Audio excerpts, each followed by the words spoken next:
ওকে, এবার next part করব। পড়ে এসছিস নিশ্চয়ই।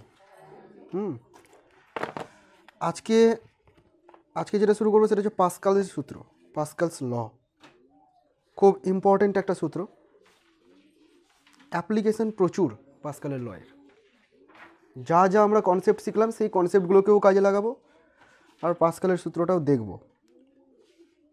1 মিনিট।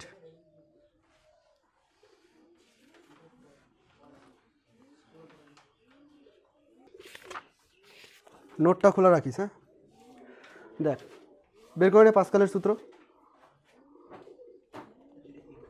ওই প্রবলেমটার পরেই আছে, দেখ, পাস্কালস ল, পাস্কালের সূত্র। পাস্কালের সূত্র কি বলছে?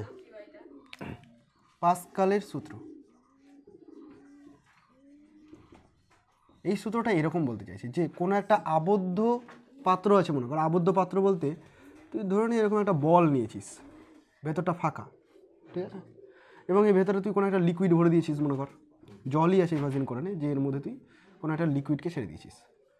এবার তুই যদি এটার উপরে প্রেসার অ্যাপ্লাই করিস, ফোর্স অ্যাপ্লাই করিস, মোট কথা যদি এর উপরে ফোর্স অ্যাপ্লাই করিস, সাপোজ ধর এইখানে তুই একটা ফোর্স অ্যাপ্লাই করছিস, এইটুকু অঞ্চলে, যতটুকু আমি ডার্ক করছি ততটুকু কিছু একটা ফোর্স অ্যাপ্লাই করছিস, তো ফোর্সের জন্য এই এরিয়াটার উপরে কিছু একটা প্রেসারও কাজ করবে, P = F/A, তাই না? এই পরিমাণ তুই প্রেসার এখানে অ্যাপ্লাই করলি। পাস্কাল বলছে যে এই আবদ্ধ প্রবাহের মধ্যে যে চাপটা আমি প্রয়োগ করলাম, সেই চাপটা পরিবাহীর যে কোনো প্রান্তে সমানভাবে ছড়িয়ে যাবে। তরলের উপর যখন আমি চাপ প্রয়োগ করলাম, যদি আমি এখানে একটা ছিদ্র করে দিই, তরল এখান থেকে বেরাবে না? এখানে যদি ছিদ্র করে দিই তরল বেরাবে, এখানে ছিদ্র করলে তরল বেরাবে। তো এখান থেকে তরল যে চাপের জন্য বেরাবে সেই চাপটাও P হবে, এখানে যার জন্য বেরাবে সেটাও P, এখানে যার জন্য বেরাবে সেটাও P। বুঝতে পারলি? মানে ওই আবদ্ধ পরিবাহীটার মধ্যে বা আবদ্ধ পাত্রটার মধ্যে যেখানে যেখানে তরল আছে সব জায়গাতে এই চাপটা ছড়িয়ে গেল এবং সমানভাবে ছড়িয়ে গেল। এটা হচ্ছে পাস্কালের সূত্র। শুনতে খুব সহজ লাগছে, এর অ্যাপ্লিকেশন এতটা হিউজ, মানে এত বড় বড় কিছু আবিষ্কার করা যাচ্ছে এর শুধুমাত্র এই সূত্রটার উপর ডিপেন্ড করে, অবাক হয়ে যাবি দেখবি। তো আমি ধরে নিচ্ছি ইন জেনারেল যে এখানে আমি একটা ফোর্স অ্যাপ্লাই করছি, সেই ফোর্সটা হচ্ছে F1, আর এখানকার ক্ষেত্রফল হচ্ছে A1, এতটুকু অঞ্চলের ক্ষেত্রফল A1, তাহলে প্রেসার কত হবে? F1/A1। এখানে যদি আমি একটু বড় ছিদ্র করে দিই, এত বড় ছিদ্র করে দিলাম, তাহলে ক্ষেত্রফল তুলনামূলক বেশি আছে, তাই না? A2। তো ফোর্সটাকেও সেরকমভাবে অল্টারনেট করে চেঞ্জ হয়ে যাবে যাতে করে প্রেসারটা সেম থাকে। যেহেতু এরিয়া চেঞ্জ হচ্ছে তাহলে ফোর্সটাও চেঞ্জ হবে, এমনভাবে চেঞ্জ হবে যাতে করে প্রেসারটা সেম থাকে, প্রত্যেকটা পয়েন্টে প্রেসার কী হবে? সেম হবে। সিমিলারলি এখানে যদি তুই বলিস তাহলে F3/A3 করবি = P, প্রত্যেকটা পয়েন্টে চাপ সমান। এটাই হচ্ছে পাস্কালসের ল। বোঝা গেছে? পাস্কালের সূত্র আমি তোদের লিখে দিচ্ছি গাণিতিক রূপ লেখার জন্য। লেখার সময় তোরা এইরকম একটা ছবি এঁকে নিবি, ঠিক আছে, প্রত্যেকটাতে ছিদ্র দেখিয়ে দিবি, এরকম একটা ছবি এঁকে নিবি, দিয়ে এই টার্মগুলোকে লিখে দে। তারপরে লিখবি অতএব pressure P = F1/A1 = F2/A2 = F3/A3। ঠিক আছে, এটা পাস্কালের সূত্র, তোরা লিখে নে এটা গাণিতিক রূপটা। পাস্কালের সূত্রকে কাজে লাগিয়ে তার একটা অ্যাপ্লিকেশান, সেটা হচ্ছে ঘাত বৃদ্ধি করা যায়। ঘাত বলতে বল, ঠিক আছে, ঘাত বলতে বল। বলকে আলাদা করে ঘাত কখন বলবো? যখন সেই বলটা লম্বভাবে কোনো তলের উপর কাজ করবে তখন তাকে আমরা ঘাত বলবো, ঠিক আছে। তো এই যে ঘাত বা বল, এটাকে বৃদ্ধি করা যায়, বলকে বৃদ্ধি করা যায়। তুই অল্প বল প্রয়োগ করে বেশি বলের এফেক্ট পেতে পারিস। আমি তোদেরকে এর আগে দিন একটা এক্সাম্পল দিচ্ছিলাম, হাইড্রোলিক প্রেস বা হাইড্রোলিক ব্রেক যে জিনিসগুলো আছে। হাইড্রোলিক ব্রেক বলতে ধর গাড়িতে যে আমরা ব্রেক প্রেস করছি, তাই না, ওই ব্রেকে কী করছি, জাস্ট হালকা একটু পা চাপ দিচ্ছি, পায়ে দিয়ে চাপ দিচ্ছি, কিন্তু কত শক্তি সম্পন্ন যে চাকাটা ঘুরছে সেই চাকাটাকে থামিয়ে দিচ্ছে। বুঝতে পারছিস? তার মানে আমি অল্প ফোর্স অ্যাপ্লাই করে ওখানে বেশি ফোর্স কাজে লাগাচ্ছি। এই নীতিটা ঘাত বৃদ্ধির নীতির উপর ডিপেন্ড করে আছে। তারপরে বলেছিলাম না যে তুই একটা পিস্টনের উপর বসিয়ে দিবি, আর একটা পিস্টনে যদি একটা লরিকে রেখে দিস, তাহলে তোর ওয়েট দিয়ে লরিকে তুই উঠাতে পারবি ওপরে। বুঝতে পারলি? তো এই নীতিগুলো কার উপর ডিপেন্ড করে কাজ করছে? ঘাত বৃদ্ধির নীতির উপর ডিপেন্ড করে কাজ করছে। খুব ইম্পর্টেন্ট একটা টার্ম, স্টার করে দেয় এটাকে, ঘাত বৃদ্ধির নীতি। পরীক্ষায় আসার চান্স খুব বেশি। ঘাত বৃদ্ধির নীতি। ধর আমি একটা এমন সিস্টেম নিচ্ছি যেখানে একটা বড় পাত্র আছে, যারা একটা নল দিয়ে একটা ছোটো পাত্রের সাথে কানেক্টেড। বড় আর ছোটো বলতে আমি এরকম বলতে চাইছি একটু মোটা আর এটা একটু সরু, ঠিক আছে। এটার প্রস্থচ্ছেদ কম, এটার প্রস্থচ্ছেদ বেশি। এর প্রস্থচ্ছেদকে আমি বলে দিচ্ছি স্মল a, আর এর প্রস্থচ্ছেদ বলে দিচ্ছি স্মল b, ঠিক আছে। এবং b এর থেকে বেশি, বি এর ক্ষেত্রফলটা এর থেকে যথেষ্ট বেশি। এবার মনে কর এখানে আমি একটা পিস্টন ব্যবহার করছি। পিস্টন মানে বুঝিস তোরা? সাইকেলের পাম্পার দেখেছিস তো, ওই যেটা আমরা হ্যান্ডেল চাপি সেটা হলো পিস্টন, ঠিক আছে। ও কী করবে, ধর এর উপরে এরকমভাবে লাগানো আছে একটা হ্যান্ডেল, এ কী করবে, এখানে চাপ দিতে পারবে, মানে এটা ধরে তুই ওকে চাপতে পারবি আবার উঠাতে পারবি। আর পুরোটা বায়ু নিরুদ্ধ আছে, মানে এরপর থেকে এর মধ্যে থেকে তরল বা বায়ু কিছুই বেরাবে না, এমনভাবে তৈরি করা আছে যে পুরোটাই বন্ধ আছে। তো এর উপরে কোনো একটা বস্তুকে আমি চাপাবো, ধরুন এর উপরে আমি একটা বস্তুকে চাপালাম, যে বস্তুটার ভর হচ্ছে, যে বস্তুটার ওজন হচ্ছে F1, একটা বস্তুকে চাপিয়ে দিলাম, বস্তুটার ওজন কত, F1, ঠিক আছে।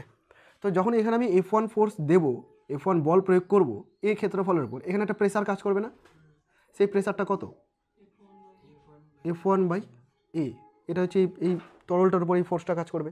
এবার তুই জানিস যে এই তরলটার উপর প্রত্যেকটা পয়েন্টে চাপ সমানভাবে ছড়িয়ে যাবে, তাই না, এখানে ওই চাপ কাজ করবে, এখানে যে কোনো জায়গায় যা ওই চাপটাই কাজ করবে।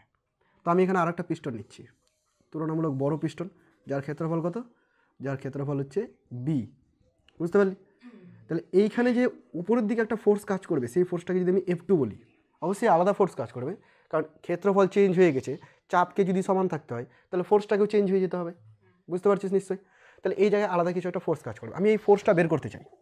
তো এই ফোর্সটাকে যদি বের করতে চাই F2, আমি এরকম বলতে পারি যে ওই বিন্দুতে ক্রিয়াশীল চাপ ইন্টু ওর ক্ষেত্রফল, বল সমান সমান চাপ ইন্টু ক্ষেত্রফল, কি বলা যাবে না, বলা যাবে। তো আমি তো জানি যে এখানে চাপ কত কাজ করছে, এখানে চাপ কাজ করছে কত, P, আর ক্ষেত্রফল কত আছে, B। তাহলে এর উপরে যে বলটা কাজ করবে সেই বলটা কত, সেই বলটা হচ্ছে F2 = P × B। P এর ভ্যালু কত, F1/A, তাই তো, F1/A, ঠিক লিখেছি আমি, F1/A সাজিয়ে লিখলাম। তো F2 = দাঁড়াচ্ছে এই ফর্মুলাটা, খেয়াল করে দেখবি এই ফর্মুলাটাতে F2 যে ফোর্সটা সেটা F1 এর সাথে কিছু গুণ করলে পাওয়া যাচ্ছে ম্যাথামেটিক্যালি, তাই না। এবং যে টার্মটাকে গুণ করছি, খেয়াল কর এই টার্মটা 1 থেকে বড়, বিকজ B > A, তাহলে ডিভাইড করতে গেলে এটা 1 থেকে বড় হবে, তাই না। তার মানে তুই এখান থেকে বুঝতে পারছিস যে F2 > F1, হ্যাঁ কি না, F2 > F1। তার মানে এখানে যে ফোর্সটা অ্যাপ্লাই করলি তার তুলনায় এখানে বেশি ফোর্স পেয়ে গেলি। ভেবে নিস না যে শক্তির সংরক্ষণ সূত্র তো মেনে চলছে না। শক্তির সংরক্ষণ সূত্র কী ছিল, শক্তিকে নতুন করে ক্রিয়েট করা যায় না, শক্তিকে ধ্বংস করা যায় না, মোট শক্তি সংরক্ষিত থাকে। এটা কিন্তু উল্লঙ্ঘন করেনি, এখানে শক্তি সংরক্ষিতই আছে, আমি সেটাও প্রমাণ করব। কিন্তু কী চেঞ্জ হয়েছে, এখানে বলের পরিমাণ চেঞ্জ হয়ে গেছে, কম বল প্রয়োগ করে বেশি বল পাচ্ছি, চাপটা এখানে ফিক্স থাকছে। অসুবিধা আছে বুঝতে, নেই তো। তাহলে আমাকে যদি বলে দেখ, একটা এক্সাম্পল নিয়ে খুব ভালো বুঝতে পারবো। এখানে মনে করো আমি একটা পিস্টন নিয়েছি, পিস্টনটার ক্ষেত্রফল হচ্ছে ধরুন 1 সেন্টিমিটার²। পিস্টনটার ক্ষেত্রফল কত নিচ্ছি আমি, 1 সেন্টিমিটার², খুব ছোট্ট, ইমাজিন করতে পারছি এইটুকু জাস্ট একটা পিস্টন, আমার হাতের সমান হবে, মানে যতটুকু গোল আমি এখানে করছি ততটুকু ইমাজিন কর। এইরকম সাইজের একটা পিস্টন আছে যার ক্ষেত্রফলটা 1 সেন্টিমিটার², ঠিক আছে। ওর উপরে যদি আমি ফোর্স অ্যাপ্লাই করি, কত ফোর্স অ্যাপ্লাই করবো, মনে করো আমি ওর উপরে ফোর্স অ্যাপ্লাই করছি 1 কেজি একটা ফোর্স অ্যাপ্লাই করছি, তো 1 কেজির ওজন কত রে, 1 কেজি × G mg, তাই না। তাহলে এখানে যে ফোর্সটা পাবো F2, তার জন্য ক্ষেত্রফল জানতে হবে B। তো আমি ধরে নিচ্ছি B যে ক্ষেত্রফলটা আছে তার এরিয়া হচ্ছে 200 সেন্টিমিটার²। কত নিয়েছি আমি দেখ, ইমাজিন কর 200, ইমাজিন করতে পারছিস কতটা হবে, বোর্ডের থেকেও বড় একটা পিস্টন, আমার এই বোর্ডের থেকেও বড় সড়ো পিস্টন হবে 200 সেন্টিমিটার²। তাহলে এটা নিয়েছিলাম 1 সেন্টিমিটার², মানে খুব ছোট, আর এটা যথেষ্ট বড় সেন্টিমিটার² নিয়ে নিয়েছি। তাহলে এখানে যে ফোর্সটা কাজ করবে F2টা, সেই F2টাকে তুই বলবি কি, F1 × B/A, এটাতে বলবি F2 = F1 × B/A। এবার F1 এর ভ্যালু হচ্ছে 1 কেজি × G, B হচ্ছে 200, এটা 1, কত দাঁড়াচ্ছে দেখতে পাচ্ছিস, 200 কেজি × G। যদি জিটাকে বাদ দিই, এটা তো ওয়েট বোঝাচ্ছে, যদি জিটাকে বাদ দিই তাহলে 200 কেজির ভরকে তুলতে পারে, জাস্ট 1 কেজি ভর এখানে চাপিয়ে 200 কেজি ভরকে উপরে ওঠানো যায়, বোঝা গেল। এই এক্সাম্পলটা আমি তোদেরকে দিয়েছিলাম যে তুই ওখানে বসে একটা লরিকে উঠিয়ে দিতে পারিস, তার জন্য ডাইমেনশন ঠিক রাখতে হবে, ক্যালকুলেশন করে ডাইমেনশন তৈরি করতে হবে, বোঝা গেছে কিনা বল। এটা হলো পাস্কালসের লয়ের একটা অ্যাপ্লিকেশন, ঘাত বৃদ্ধির নীতি।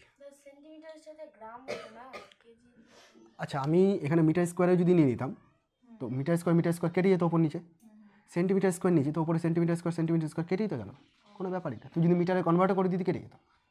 আবার যদি তুই এটাকে কেজিটাকে গ্রামে করতি তা হতো, যে কোনো একটা করলেই চলো।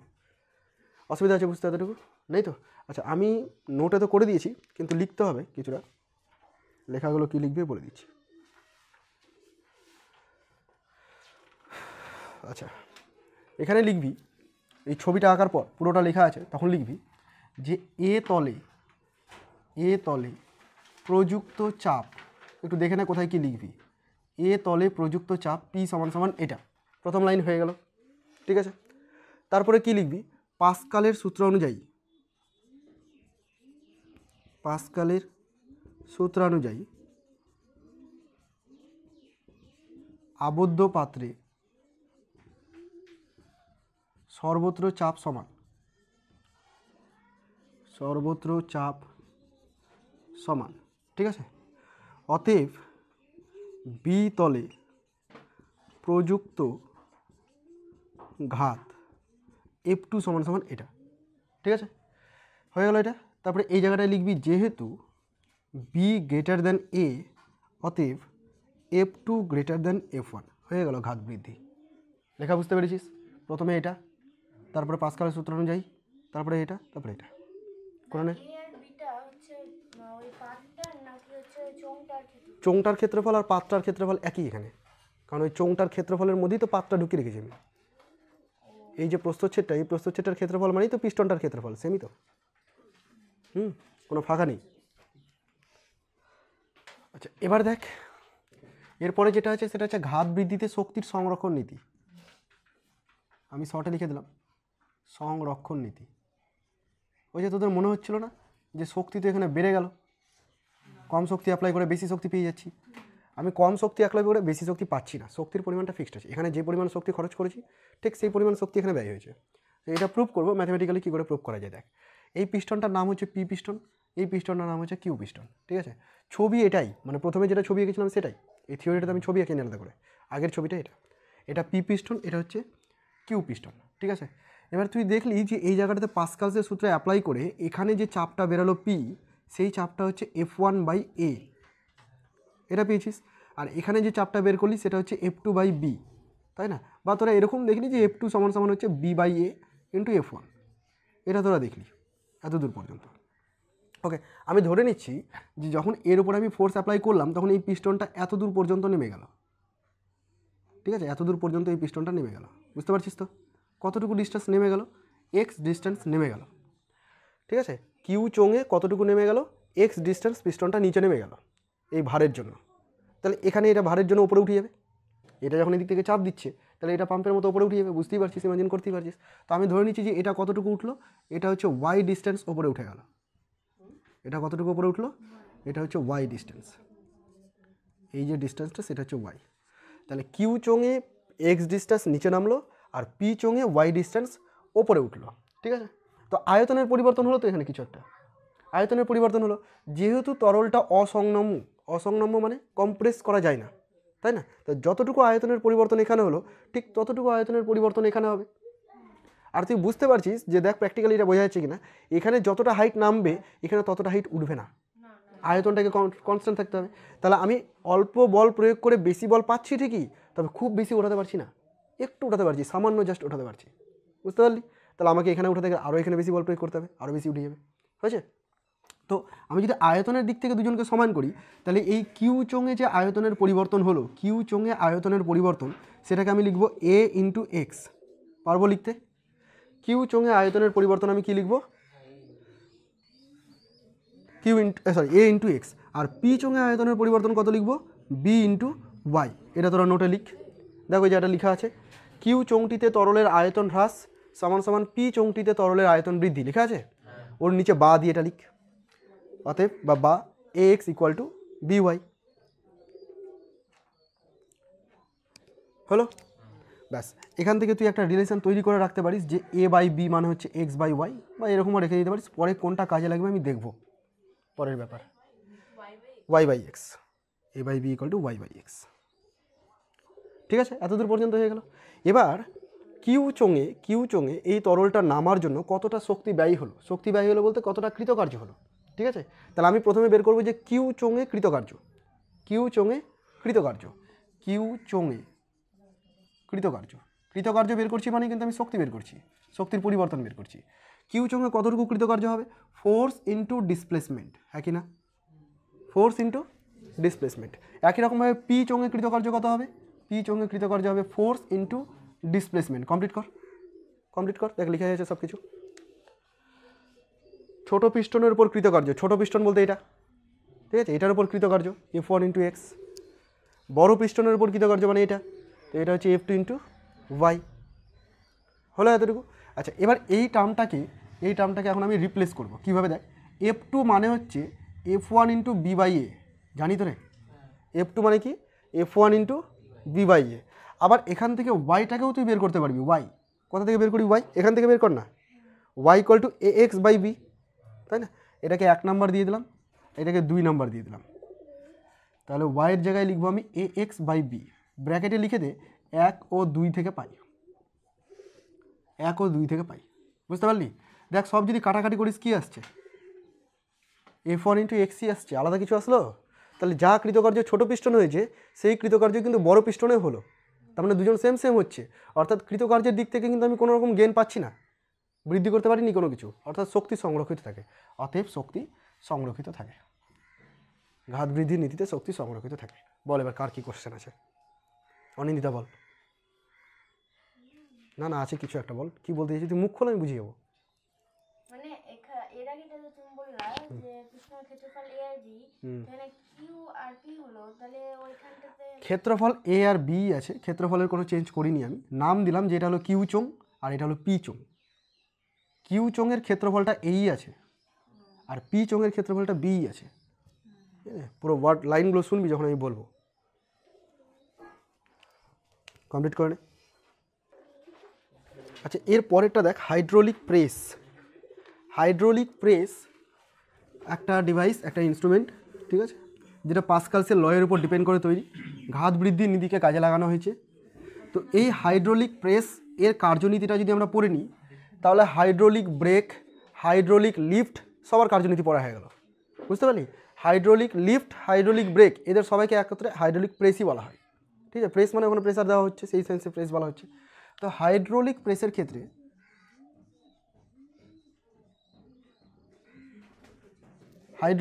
ক্ষেত্রে সিম্পল একটা আমি ডায়াগ্রাম আঁকবো, যদিও এই ডায়াগ্রামটা যথেষ্ট জটিল একটা ডায়াগ্রাম। ঠিক আছে, তোদের বইয়ে জটিল করে একটা ডায়াগ্রাম এঁকে দেওয়া আছে, ওইটা প্র্যাকটিস করবি না, আমি নোটে যেটা দিচ্ছি সেটাই প্র্যাকটিস করবি। ঠিক আছে, এই যন্ত্রটাকে বা এই হাইড্রোলিক প্রেসটার আর একটা নাম আছে, সেটা হচ্ছে ব্রামা প্রেস। ব্রামা কেন বলা হচ্ছে? ব্রিটিশ বিজ্ঞানী ব্রামা, ইঞ্জিনিয়ার এবং বিজ্ঞানী ছিলেন, সায়েন্টিস্ট ছিলেন ব্রামা। তিনি এই ডিভাইসটা মানে এই যন্ত্রটা আবিষ্কার করেছিলেন ঘাত বৃদ্ধি নীতিকে কাজে লাগিয়ে।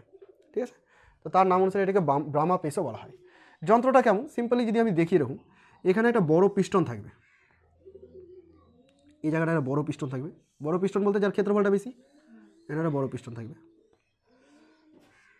এই জায়গাটায় একটা পাইপ দিয়ে কানেক্টেড থাকবে, এই জায়গায় একটা স্টপ কক লাগানো আছে, যেটা খুলতে গেলে মানে ভাল্ব লাগানো আছে। ঠিক আছে, যে একটা পার্টিকুলার ডাইরেকশনে জলকে ফ্লো করতে দিবে, অন্য কোনো ডাইরেকশনে যেতে দিবে না। এই জায়গাটায় তুলনামূলক ছোট একটা পিস্টন লাগানো আছে। ঠিক আছে, আচ্ছা পিস্টন থাকবে এই জায়গাটায়, তাই তো? পিস্টনের উপর চাপ প্রয়োগ করবো আমরা, এই পিস্টনটা আছে, এই পিস্টনের উপর আমরা চাপ প্রয়োগ করব। তো এই জায়গাটাতে আবার কী করা হয়েছে, এই পিস্টনটার যে হ্যান্ডেলটা, এটাকে ধরে নিচের দিকে প্রেস করতে হবে। এখানে আরেকটা পরিবর্তন তিনি নিয়ে এসেছেন, এই জায়গাটা একটা ধাতব ফ্রেম লাগিয়েছেন। ধাতব ফ্রেম মানে যেটাকে নড়াচড়া করা যাবে না, শক্ত একটা ফ্রেম।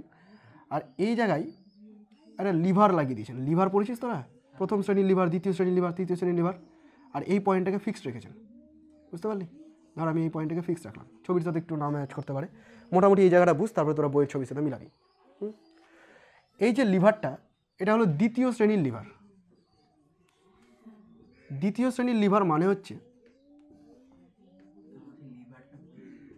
এই জায়গাটায় তুই ফোর্স অ্যাপ্লাই করি, মানে একটা প্রান্ত ফিক্সড আছে, এটা হচ্ছে আলম্ব বিন্দু। ঠিক আছে, এখানে তুই বল প্রয়োগ করবি, এই পয়েন্টটা আলম্ব বিন্দু ফিক্সড, এখানে তুই বল প্রয়োগ করবি। আর এই জায়গাটায় হচ্ছে ভার রোধকে, মানে এর উপরে বল প্রয়োগ করবে, তুই এই জায়গাটায় বল প্রয়োগ করবি আর এখানেও বল প্রয়োগ করবি। মানে এইভাবে তুই বল বৃদ্ধি করতে পারিস। যেমনটা তুই ইমাজিন কর, টিউবওয়েলের যে হাতলটা, টিউবওয়েলের যে মানে লোহাটা থাকে, সেই লোহাটা ধরে এইভাবে জল তোলা সুবিধাজনক হবে নাকি ওই হ্যান্ডেলটা চাপ দিতে গেলে সুবিধাজনক হবে? তুই যখন ওই লোহার রডটা ধরে উপরের দিকে টানবি, দেখবি টানতেই পারছিস না, জল উপরে উঠবেই না। কিন্তু যে হ্যান্ডেলটা বের করা আছে, ওই হ্যান্ডেলটা চাপ দিতে গেলে খুব সহজে উঠে যায়। তার মানে কি ওখানে তুই অল্প বল প্রয়োগ করে বেশি বল কাজে লাগাচ্ছিস, ওখানেও বলটাকে বৃদ্ধি করে দিচ্ছিস। তো ওই যে লিভারটা, ওই লিভারটাকে এখানে কাজে লাগানো হয়েছে। আমি এখানে ডিরেক্ট বল প্রয়োগ করতে গেলে যতটা না বল প্রয়োগ করতে পারতাম, যদি এখানে বল প্রয়োগ করি তাহলে একটু বেশি বল প্রয়োগ করতে পারবো, বুঝতে পারলি? তো এটা হলো দ্বিতীয় শ্রেণীর লিভার। দ্বিতীয় শ্রেণীর লিভার দিয়ে কী করা হয়, কর্মদক্ষতা বা যান্ত্রিক দক্ষতাকে বৃদ্ধি করা হয়। বুঝতে পারলি কী বৃদ্ধি করা হয়? এখানে যান্ত্রিক দক্ষতা বৃদ্ধি করা হয়। এবার আমার কাজ হচ্ছে এখানে যে আমি যতটা সম্ভব কম ফোর্স অ্যাপ্লাই করবো আর এখানে বেশি কাজ পাবো, বেশি কাজ নয় অ্যাকচুয়ালি বেশি ফোর্স পাবো। এখানে কম ফোর্স অ্যাপ্লাই করবো আর এখানে বেশি ফোর্স পাবো। তো তার জন্য লিভার ইউজ না করলেও তো চলতো, এখানে কিছু একটা বল প্রয়োগ করছিলাম, তার জন্য বেশি বলতে পারছিলাম। লিভার কোনটা? লিভার হচ্ছে এই হ্যান্ডেলটা, টিউবওয়েলের হ্যান্ডেল মনে করতে থাকে, ঠিক আছে। এবার এই লিভার বলতে পেটের লিভার না, হ্যাঁ। তো এবার এখানে ফোর্স অ্যাপ্লাই করে আমি এখানে তো বেশি ফোর্স পেয়েই যাচ্ছিলাম। তারপর এই লিভারটার কী কাজ, এই লিভারটাতে আমি যদি এখানে অল্প ফোর্স অ্যাপ্লাই করি তাহলে এখানে আরও বেশি বল পেয়ে যাবো। যতটুকু বল আমি এখানে অ্যাপ্লাই করতে পারতাম সেই বলটা যদি এখানে অ্যাপ্লাই করি তাহলে এখানে কিন্তু ফোর্সের মানটা আরও বেড়ে যাচ্ছে। ধর আমি এখানে 5 নিউটন অ্যাপ্লাই করতে পারতাম, ওই 5 নিউটন এখানে ডিরেক্ট অ্যাপ্লাই না করে আমি হ্যান্ডেলে অ্যাপ্লাই করছি, লিভারে অ্যাপ্লাই করছি, এখানে 5 নিউটন অ্যাপ্লাই করলাম, তো এখানে 15 নিউটন পেয়ে গেলাম। তাহলে এই 15 নিউটনের জন্য এখানে আরও বেশি পেয়ে যাবো ফোর্স, বুঝতে পারলি? তো মোট কথা হচ্ছে হাইড্রোলিক প্রেস যান্ত্রিক দক্ষতাটাকে বৃদ্ধি করছে। ক্লিয়ার হয়েছে? এইখানে একটা ভাল্ব লাগানো আছে। কি করা হয় বলতো, যখন এখানে প্রেস করা হয় এখান থেকে লিকুইড এর মধ্যে পাস করে, আর এখানে যে পিস্টনটা আছে সেই পিস্টনটাকে কী করে উপরের দিকে ঠেলে ওঠাই, যথেষ্ট বল পাওয়া যাচ্ছে। এখানে একটা ধাতব ফ্রেম লাগানো হলো মনে কর, ঠিক আছে, যথেষ্ট বল পাওয়া যাচ্ছে উপরের দিকে। এবার পরে আবার যখন এটাকে উপরের দিকে উঠিয়ে নেওয়া হয় তখন এই নিচে কোনো একটা সিস্টেম করা থাকে যেখান থেকে জল আবার এর মধ্যে ঢোকে, ঠিক আছে। এই পুরো সিস্টেমটা এই জায়গাটা দেখানো হয়নি, এটা তোদের বইয়ে ছবিতে দেখানো হয়েছে, তোদের ওটা নিয়ে মাথা ব্যথার দরকার নেই। এখানে পুরো সিস্টেমটা দেখানো হয়নি যেখানে কীভাবে পরিবর্তনটা হয়, পাইপগুলোকে চেঞ্জ করে ভালভের পজিশন চেঞ্জ করে এমনভাবে সেট করা হয়েছে যে শুধুমাত্র এই দিকেই জল প্রেস করতে যেতে পারে। যখন এটাকে আমি আবার উপরের দিকে টেনে উঠাবো আবার প্রেস করতে হবে, তো আবার যখন উপরের দিকে টেনে উঠাবো তখন জল আর এখান থেকে এর মধ্যে যাবে না। ভালভের কাজ এটাই যে একটা ডাইরেকশনে যাবে, তখন এর মধ্যে আবার জল ঢুকবে, নিচে কোনো মেকানিজম করা আছে, জল ঢুকবে, আবার তুই এটাকে প্রেস করবি, জল আবার এইটাকে প্রেস কর, আবার এটাকে উপরে উঠিয়ে দিবে, বুঝতে পারলি? ঠিক পিস্টনটা আবার উঠিয়ে নিবি, আবার প্রেস করবি। এইভাবেই কিন্তু আমাদের সাইকেলের পাম্পারটাও কাজ করে, জানিস? আমাদের সাইকেলের পাম্পারে যদি তোরা দেখিস, খেয়াল করবি পাম্পারটা এরকম হয়, এইখান থেকে ওই পাইপটা বেরিয়ে আসে, এখান থেকে ওই পাইপটা বেরিয়ে আসে, তাই না, যেটা আমরা ওই টিউবে ঢোকাই, আর এই জায়গাটায় পিস্টন লাগানো থাকে। এই পিস্টনটার হচ্ছে হ্যান্ডেলটা, এটা যে হ্যান্ডেলের উপর তুই বসে যাস, তো হাত দিয়ে যাই করিস, চড়ে উঠেছিস তো এই হ্যান্ডেলটার উপর তুই ফোর্স অ্যাপ্লাই করিস। যখন তুই হ্যান্ডেলটাকে চেপে ফোর্স অ্যাপ্লাই করে দিবি তাহলে এর ভেতরে যে বায়ুটা আছে সেই বায়ুটা কী করে জায়গা না পেয়ে এখান দিয়ে ঢুকবে, ঢুকে এইভাবে সাইকেলের টায়ারে মানে টিউবে ঢুকছে। তারপরে যখন তুই একে তুলবি এখানে তো আর কিছু নেই, হাওয়া বাতাস, তো ওই উঠবে কেন? ফাঁকা জায়গা তো রেখে আর উঠতে পারে না।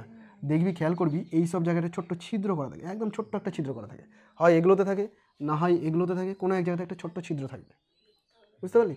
তুই যখন জোরে করে প্রেস করিস তখন কি হয়, হাওয়াটা এই ছোটো ছোটো ছিদ্র দিয়ে বেরাতে পারে না, বড় ছিদ্র দিয়ে বেরিয়ে যায়, টাইমই পায় না ছোটোর মধ্যে দিয়ে বেরানোর জন্য, আর বেরালেও খুব কম বেরায়, বুঝতে পেরেছিস?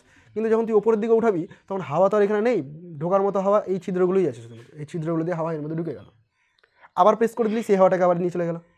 ইমাজিন করেছিস কোনোদিন যে আমি একবার প্রেস করে দেওয়ার পর তো হাওয়া শেষ হয়ে যায়, এরপরে যখন আবার প্রেস করি তখন হাওয়াটা আবার কোথা থেকে আসে, তাই না? কোনোদিন ভাবনা চিন্তা করিনি। তো এই হাওয়াটা ওই বাইরের পরিবেশ থেকেই আসে, এই ছোটো ছিদ্র দিয়ে এর মধ্যে ঢুকে যায়, বোঝা গেছে? তারপর ওটাকে আবার জোরে করে প্রেস করে দেবো, আবার এর মধ্যে চলে গেল, আবার যখন টানবো পরে আবার এইটা চলে আসবে।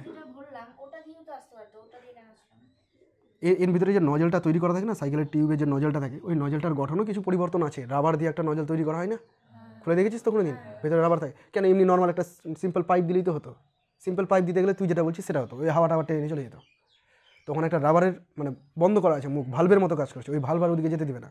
তো এখানেও সেরকম ওই ভালভগুলো ইউজ করা হয়েছে, ঠিক আছে? ভালভের একটা সিকোয়েন্স তৈরি করা হয়েছে যাতে করে এখান থেকে লিকুইড আর এর মধ্যে না যেতে পারে, অন্য কোনো জায়গা থেকে তরল এর মধ্যে আসবে, ওটাকে আবার এদিকে পাঠিয়ে দেবে, বুঝতে পেরেছিস? তাহলে এই মেকানিজমটা কী আছে আমার জানার দরকার নেই, শুধু এখানে কীভাবে কাজ করে আমি জেনে গেলাম, বোঝা গেছে এতটুকু? এবার এখানে ধর কোনো ভারী কাপড়ের ধর একটা গদি আছে, ওটাকে চেপে চেপে চেপে চেপে ছোটো করতে হবে, করে না যারা ধর ব্যবসায়ী যারা আসে, ফেরিওয়ালা যারা আসে, কাপড়ের গদিগুলোকে এক জায়গায় চেপে নিয়ে চলে আসে। এবার মানুষের তো অত শক্তি নেই যে অত চেপে এক জায়গায় করে দেবে, তাই না, মালগুলোকে। তখন কী করে, এই হাইড্রোলিক প্রেসকে কাজে লাগানো হয়। এইখানে ওই গদিটাকে ধর রেখে দিল, কাপড়ের গদিটা এইভাবে রেখে দিল, ঠিক আছে?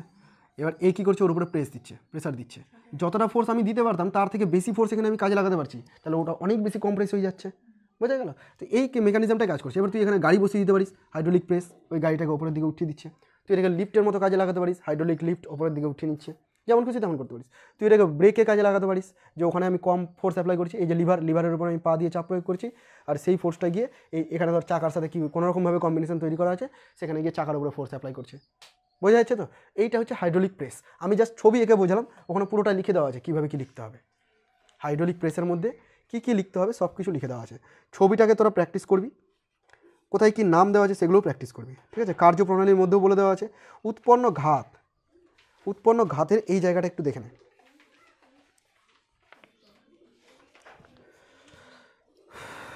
দেখ এখানে যে ঘাত উৎপন্ন হবে আমি ধরে নিচ্ছি আলম্ব বিন্দু থেকে আমি যে বিন্দুতে বল প্রয়োগ করেছি তার দূরত্ব হচ্ছে এক্স, ঠিক আছে, এবং আলম্ব বিন্দু থেকে এর দূরত্ব হচ্ছে ওয়াই। নোট অনুযায়ী করি, কোনটা এক্স কোনটা ওয়াই ধরেছি নোট অনুযায়ী করছি। এটাকে ওয়াই ধরেছি, এটাকে এক্স ধরেছি, বুঝতে পারলি? এটাকে আমি ওয়াই ধরেছি আর এটাকে এক্স ধরেছি। এবার এই লিভারের ক্ষেত্রে ওয়াই এক্স এবং ফোর্সের সাথে যে সম্পর্কটা ভালো করে শোন, এখানে যে বলটা কাজ করছে সেটাকে আমি যদি ডাব্লিউ বলে দিই বা এফ যদি বলে দিই, এখানে আমি এফ পরিমাণ বল কাজ করেছি, তাহলে এখানে নিশ্চয়ই এফ কাজ করবে না, এখানে আলাদা কোনো ফোর্স কাজ করবে, একটু বেশি বল কাজ করবে। সেই বলটা কত, ধরে নে F1। আর এখানে যে ফোর্সটা কাজ করবে সেটা হচ্ছে F2। আগের সাথে সব রিলেট করে রাখলাম। এখানে তো আমরা F1ই অ্যাপ্লাই করতাম, তাই না? আর এখানে F2 পেতাম। তো আমি এখানে F1 না অ্যাপ্লাই করে কী করলাম, তার থেকে কম মানের বল ওখানে প্রয়োগ করলাম, তাহলে আমার জন্য সাফিসিয়েন্ট হলো, এফিসিয়েন্ট হলো ব্যাপারটা। তো এখানে আমি F অ্যাপ্লাই করলাম, তার জন্য আমি এখানে F1 পেলাম, আর এই জায়গাটায় কী পেলাম, F2 পেলাম। এদের মধ্যে রিলেশন তৈরি করে এখন আমি ঘাত বৃদ্ধি কত হলো সেটা দেখব, ঠিক আছে? প্রথম দিকে যে কন্ডিশনটা সেটা হচ্ছে এই লিভারের ক্ষেত্রে তুই এটা লিখতে পারিস যে যেখানে আমি ফোর্স এফ অ্যাপ্লাই করেছি তার সাথে দূরত্ব ওয়াই, মানে আলম্ব বিন্দু থেকে যে দূরত্বটা, এটা হলো বলের ভ্রামক, বল ইন্টু লম্ব দূরত্ব, আলম্ব বিন্দু থেকে লম্ব দূরত্ব, মনে পড়ছে বলের ভ্রামক ফার্স্ট সেমিস্টারে করেছিলাম, ইজ ইকুয়াল টু এখানে কার উপরে ফোর্স অ্যাপ্লাই হচ্ছে F1। F1 কত দূরত্বে আছে, এক্স দূরত্বে আছে, তাহলে F1 ইন্টু এক্স, এই বলের ভ্রামক, এরা দুজন সমান সমান হবে। বুঝতে পারলি কি? যখন এর উপর আমি ফোর্স অ্যাপ্লাই করছি, এফ পরিমাণ বল অ্যাপ্লাই করছি, এখানে F1 বল কাজ করছে, এবং এদের ক্ষেত্রে বলের ভ্রামকের যদি কন্ডিশন লেখা যায় তাহলে আমি লিখতে পারি যে ফোর্স ইন্টু আলম্ব বিন্দু থেকে দূরত্ব is equal to force into আলম্ব বিন্দু থেকে দূরত্ব। এই কন্ডিশনটা আমি এখানে লিখতে পারি, ঠিক আছে? এটা লেখার পর মানে সেকেন্ডটা যেটা এফ তো এখানে আছে, এফ এফ এটার উপর কাজ করছে না, এইভাবে এফটাকে অ্যাপ্লাই করছি, তো এই এফটা কত দূরে আছে আলম্ব বিন্দু থেকে, লম্ব দূরত্বটা এক্স দূরত্বে আছে। এখান থেকে তুই F1টাকে বের করে রাখ, F1 equal to f into y by x, এটা বের করে রাখ। খেয়াল করে দেখ এফের মানটা কিন্তু অনেকটা বেশি, কারণ ওয়াইয়ের ভ্যালুটা বড়, ওয়াই ভ্যালুটা এক্সের তুলনায় বড় না, তাহলে এটা যদি ভাগ করি তাহলে একের থেকে বড় হয়ে যাবে। তার মানে তুই বুঝতে পারছিস যে F1টা কিন্তু এফের থেকে বড় হয়ে গেল, তাহলে এখানেও আমি একভাবে ফোর্সকে বাড়িয়ে দিয়েছি লিভার ইউজ করে, তাই না? এবার এই জায়গাটাতেও ফোর্স অ্যাপ্লাই করছিলাম, ফোর্সের ওই ঘাত বৃদ্ধি নীতি অ্যাপ্লাই করেছিলাম, কী করেছিলাম যে F2 equal to F1 into b by a, মনে পড়ছে? এটার ক্ষেত্রফল যদি বি হয়, এটার ক্ষেত্রফল যদি এ হয়, তাহলে F2 equal to F1 into b by a. এটা তো আগেই আমরা শিখে নিয়েছিলাম। আচ্ছা, F1 এর জায়গায় এই ভ্যালুটাকে তুলে এনে বসিয়ে দে, f into y by x into b by a. প্রথম দিকে শুধুমাত্র বি বাই এ করে বৃদ্ধি করছিলাম, এখন ওয়াই বাই এক্সও ওর মধ্যে ঢুকে গেল, মানে আরও বেশি বৃদ্ধি হয়ে যাচ্ছে। এখানে বি গ্রেটার দ্যান এ এবং ওয়াই গ্রেটার দ্যান এক্স, তাহলে F2 এটা গ্রেটার দ্যান এফ হয়ে গেল, অনেক বেশি বড় হয়ে গেল এটা থেকে, দুইবারে আমি ফোর্সটাকে বৃদ্ধি করে দিলাম, বোঝা গেছে? তো এটা হচ্ছে ব্রামা করেছিল হাইড্রোলিক প্রেসার কনসেপ্টটাকেই, মানে হাইড্রোলিক যে প্রেসার সেটাই, সেই কনসেপ্টটাকে কাজে লাগিয়ে হাইড্রোলিক প্রেস তৈরি করেছিল দুই রকমভাবে। শুধুমাত্র এখানে লিভারের একটা পরিবর্তন এনেছিল এবং এই জায়গাটায় ভাল্বগুলোকে একটু কনস্ট্রাক্ট করেছিল, যেহেতু ইঞ্জিনিয়ার সব রকম কিছুই করতে পারে, তাই না? যন্ত্র নিয়ে ওদের আলোচনা, তো উনি এই জায়গাটাই ওই রকমভাবে সিস্টেম তৈরি করেছিলেন যাতে জল কখনো শেষ না হয়, এই জলটা এর মধ্যে দিয়ে পাস করতে পারে। জলের জায়গায় অন্য কোনো লিকুইডও ইউজ করতে পারি আমরা, যার যেমন সুবিধা হবে। তাহলে ঘাতটাকে কিন্তু অনেকটাই বৃদ্ধি করা গেল হাইড্রোলিক প্রেসকে কাজে লাগিয়ে, বোঝা গেছে? দেখ পুরো কিছু সব কিছু লেখা আছে, কার্যপ্রণালী লেখা আছে, উৎপন্ন ঘাতটা ফাঁকা রেখেছি আমি। তো উৎপন্ন ঘাতের জায়গায় তোরা এই ক্যালকুলেশনটা লিখবি, আমার সাথে সাথে লিখ, আমি বলছি আমার সাথে সাথে লিখ। লিখ, ধরি লিভারের প্রান্তবিন্দুতে প্রযুক্ত বল, ছোটো ছোটো করে লিখবি, ঠিক আছে? ধরি লিভারের প্রান্তবিন্দুতে প্রযুক্ত বল ক্যাপিটাল এফ। ধরি লিভারের প্রান্তবিন্দুতে প্রযুক্ত বল ক্যাপিটাল এফ এবং মধ্যবিন্দুতে ক্রিয়াশীল বল, মধ্যবিন্দুতে ক্রিয়াশীল বল F1, ঠিক আছে? F1 লিভারটির বড় বাহুর দৈর্ঘ্য y, ছোট বাহুর দৈর্ঘ্য x। লিভারটির বড় বাহুর দৈর্ঘ্য y, ছোট বাহুর দৈর্ঘ্য x। লিভারটির বড় বাহুর দৈর্ঘ্য y, ছোট বাহুর দৈর্ঘ্য x। লিখেছিস? অতএব এইটা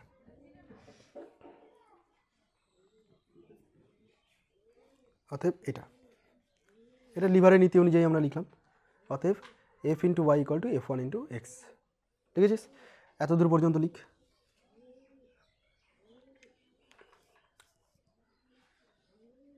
হয়ে গেছে লিখা। এবার লিখ বড় পিস্টনে প্রযুক্ত, অতএব বড় পিস্টনে প্রযুক্ত ঘাত, অতএব বড় পিস্টনে প্রযুক্ত ঘাত F2 সমান সমান যা আছে শুরু করবে, F2 সমান সমান দিয়ে যা লেখা আছে শুরু করবে।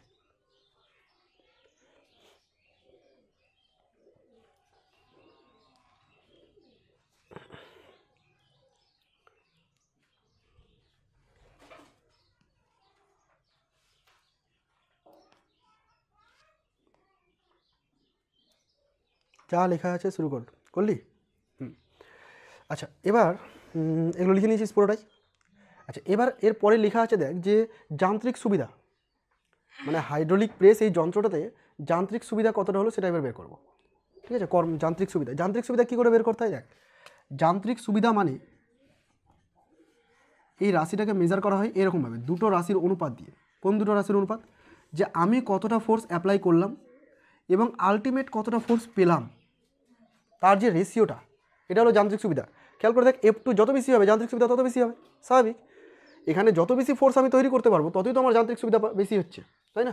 তো যান্ত্রিক সুবিধা ইজ ইকুয়াল টু F2/F। F2টা হচ্ছে যে ফোর্সটা আমি আউটপুটে পাচ্ছি, আর Fটা কি ইনপুটে যে ফোর্সটা আমি দিচ্ছি। ইনপুটে আমি কোন ফোর্স দিচ্ছিলাম? F। আগে কি দিতাম? আগে F1 দিতাম, এখন আমি F দিচ্ছি, আরও কম দিচ্ছি। তাহলে এই F2/F যদি লিখিস, এই যে ফর্মুলাটা করেছিস না F2/F, এখান থেকে যদি লেখা যায় কী আসবে? Y/X into B/Y। বুঝতে পারছিস? তো যেহেতু Y greater than X, B greater than A, তার মানে যান্ত্রিক সুবিধা 1-এর থেকে যথেষ্ট বেশি, অনেক বেশি। আর যত বেশি এই যান্ত্রিক সুবিধা হবে তত আমার জন্য যন্ত্রটা এফিসিয়েন্ট হবে। আমার তো এটাই দরকার, বুঝতে পেরেছিস? ওইটুকু লিখে নে। ওকে, ব্যবহার আমি লিখে দিচ্ছি। হাইড্রোলিক প্রেস কোন কোন জায়গায় ব্যবহার করা হয় পড়ে নে একবার, সবাই একবার রিডিং পড়ে নে।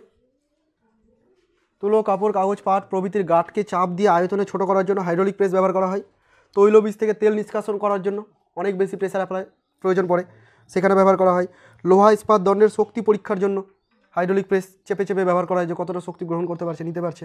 ঠিক আছে, তো এরকম বিভিন্ন ব্যবহার আছে, আরও আছে। হাইড্রোলিক লিফট, হাইড্রোলিক ব্রেক, এগুলো লেখা হয়নি, লিখে দেখো না ব্র্যাকেটে।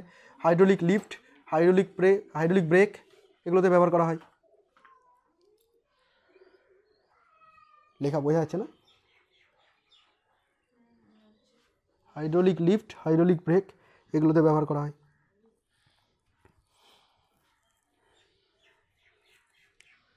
ঠিক আছে, আচ্ছা তারপরে আসে দেখ শক্তির সংরক্ষণ, পরের পেজে দেখ শক্তির সংরক্ষণ। এখানে যে শক্তির সংরক্ষণটা, এটা এর আগে একটা আমি শক্তির সংরক্ষণ প্রমাণ করলাম, সেম জিনিসটা এটাই। তো ওখানে যা যা করেছি এখানে তাই লিখে দিবি। ঠিক আছে, হাইড্রোলিক ব্রেক আর আগের যে ঘাত বৃদ্ধি নীতি, দুটো কি আলাদা কনসেপ্ট? একটাই তো কনসেপ্ট।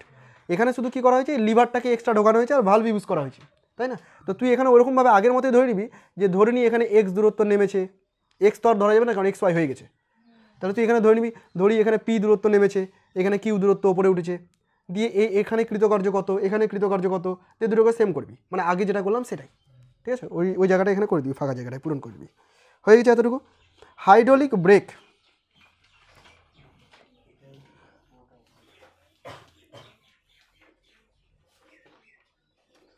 আচ্ছা হাইড্রোলিক ব্রেকটা তোরা আমার এই ছবিটা দেখ, শুধু এই ছবিটা যদি বুঝে যাস, দেখা যাচ্ছে না? শুধু এইটুকু দেখ, হাইড্রোলিক ব্রেকের এই জায়গাটা দেখ। এখানে বুঝতে পারছিস তো? আঁকা মুশকিল। দেখ এখানে দেখানো হয়েছে যে এই জায়গাটায় আমরা ব্রেক, মানে এটা হচ্ছে ব্রেক প্যাডেল, যেখানে তুই পা দিয়ে চাপ দিস গাড়িতে উঠতে গেলে, দেখবি যেখানে ড্রাইভার পা দিয়ে চাপ দিচ্ছে এটা হচ্ছে সেই প্যাডেলটা, এই জায়গাটায় প্রেসার দেবে। এখানে যদি প্রেসার দেয়, এখানে এমনভাবে তৈরি করা আছে যে এখানকার যে লিকুইডটা আছে সেই লিকুইডটার উপর প্রেসার অ্যাপ্লাই হবে। ঠিক আছে, লিকুইডটার উপর প্রেসার অ্যাপ্লাই হবে। এবার এখানে দেখ একটা তুলনামূলক বড় পিস্টন লাগানো আছে, পাচ্ছিস দেখতে? তো এই পিস্টনটার উপর যখন বল প্রয়োগ করবে, এখানে কিন্তু ঘাত যথেষ্ট বৃদ্ধি পেয়ে গেল, কারণ এখানে ছোটো পিস্টন ছিল, এখানে বড় পিস্টন। তাহলে ছোটো পিস্টনে বল প্রয়োগ করলো, বড় পিস্টনে কী হলো, ফোর্সের পরিমাণটা যথেষ্ট বেড়ে গেল। বুঝতে পেরেছিস? এবার এই যে ফোর্সটা এটা বিভিন্ন জায়গায় ছড়িয়ে দিবে, তো এখানেও লিকুইড ইউজ করেছে। ধর কোনো একটা চাকা, এটা আরও অন্যদিকে চাকা আছে, সেই জন্য এই পাইপটা চলে গেছে ওদিকে। তো কোনো একটা চাকা, সেটা হচ্ছে এইটা, এই চাকার মধ্যে যখন আসবে, এটা হলো চাকার রিমটা, চাকার যে মেন গঠনটা, রিমটা, সেটা হচ্ছে এই চাকার গঠনটা।